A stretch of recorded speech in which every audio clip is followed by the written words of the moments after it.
নমস্কার। পাঁচ মিশেলের আজকের পর্বে সকলকে স্বাগত। আজকের বিষয় অপারেশন সিঁদুরের ভারতের ডিজিটাল স্ট্রাইক।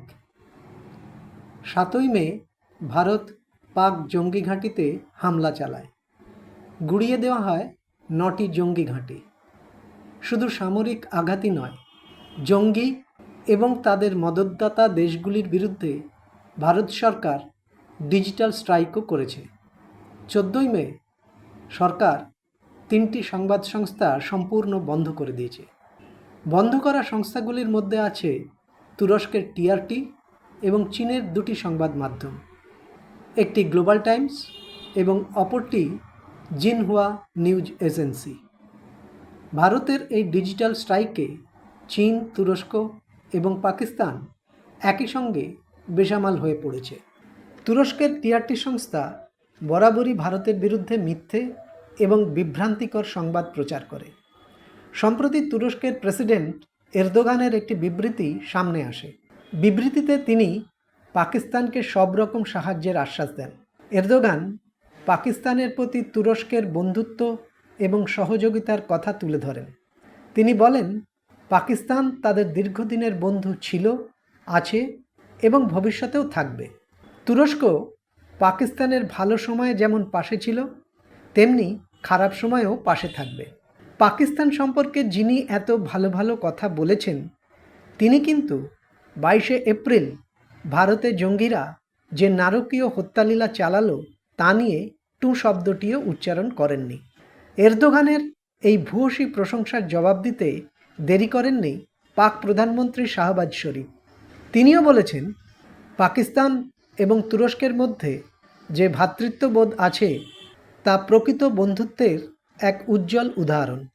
পাকিস্তান এবং তুরস্কের এই অপার বন্ধুত্বের বার্তা বিনিময়ের পরেই ভারতে নিষিদ্ধ করে দেওয়া হয় তুরস্কের সংবাদ সংস্থা টিআরটি। ভারত সরকার এখন অপারেশন সিঁদুর অভিযান শুরু করার পর ডিজিটাল মিডিয়ার ওপরও কড়া নজর রাখতে শুরু করেছে। ইতিমধ্যে তৈরি করা হয়েছে একটি ওয়ার রুম, যেখানে প্রতি মুহূর্তে মনিটর করা হচ্ছে বিশ্বের বিভিন্ন সংবাদ মাধ্যমের প্রকাশনা এবং খবর। তাদের রিপোর্টের ভিত্তিতেই ভারত সরকার তাদের পদক্ষেপ কী হওয়া উচিত তা নিয়ে আলোচনা করছে।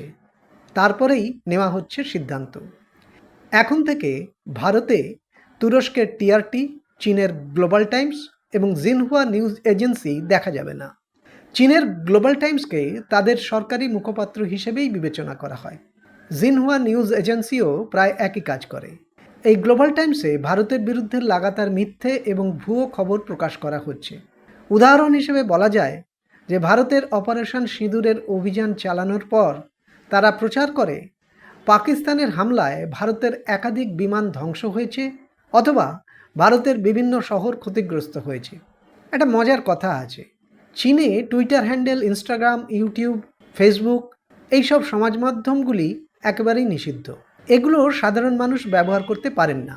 যদি কাউকে এইসব সমাজ মাধ্যম ব্যবহার করতে দেখা যায় বা তা ব্যবহার করার সময় ধরা পড়েন, তাহলে তার বিরুদ্ধে কঠোর শাস্তিমূলক ব্যবস্থা নেওয়া হয়। অথচ গ্লোবাল টাইমস বা জিনহুয়া তারা কিন্তু টুইটার সমেত সমস্ত রকম সমাজ মাধ্যম ব্যবহার করে। সেসবের মাধ্যমে তারা ভারতের বিরুদ্ধে বিভ্রান্তিকর এবং ভুয়ো খবর প্রচার করে যাচ্ছে। ভারত বিরোধী এই সংবাদ মাধ্যমকে ব্যবহার করে বেশ কিছু মানুষ জঙ্গিদের সাহায্য করছে। সম্প্রতি এরকমই একটি সংবাদ পরিবেশনের খবর সামনে এসেছে, যেখানে দেখা যাচ্ছে ইয়াসিন মালিকের স্ত্রী মাশাল মালিক দাবি করছেন পাকিস্তানের হাতে ধরা পড়া বিএসএফ জওয়ানের বদলে তারা যেন ইয়াসিন মালিককে মুক্তি দেওয়ার শর্ত আরোপ করে। এই ইয়াসিন মালিক এখন জেলবন্দি। সেই ইয়াসিন মালিকের স্ত্রী মাশাল মালিক এখন এইসব সংবাদ মাধ্যমকে ব্যবহার করে ভারতের বিরুদ্ধে জঙ্গি কার্যকলাপকে সাহায্য করার চেষ্টা করছে। তবে আনন্দের কথা, পাকিস্তানের হাতে ধরা পড়া সেই বিএসএফ জওয়ান পূর্ণাম সাউকে ছেড়ে দিয়েছে পাকিস্তান।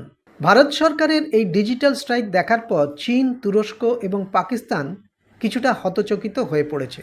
বিশেষ করে চীন, তারা ভাবতেও পারেনি ভারত সরকার এত বড় সিদ্ধান্ত নিয়ে ফেলবে।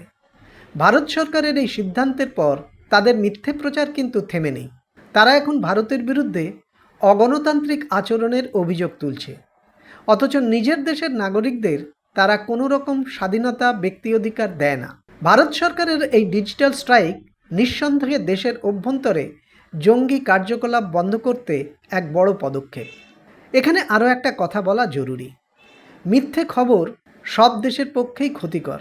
ভারতের অপারেশন সিঁদুর চলার সময় জাতীয় স্তরের সংবাদ মাধ্যম যেভাবে প্রতি মুহূর্তে মিথ্যে খবর পরিবেশন করে গেছে, তাতে দেশেরই ক্ষতি হয়েছে। যেভাবে নিউজ রুমে বসে কখনো করাচি তো কখনো রাওয়ালপিন্ডি কবজা করে নেওয়ার খবর সম্প্রচার করা হয়েছে, তাতে দেশের সরকারের মুখ উজ্জ্বল হয়নি। ভারত সরকারের এদিকেও নজর দেওয়া দরকার। আজ এই পর্যন্ত। ভালো লাগলে সাবস্ক্রাইব করবেন, লাইক, শেয়ার, কমেন্ট করতে ভুলবেন না। নমস্কার।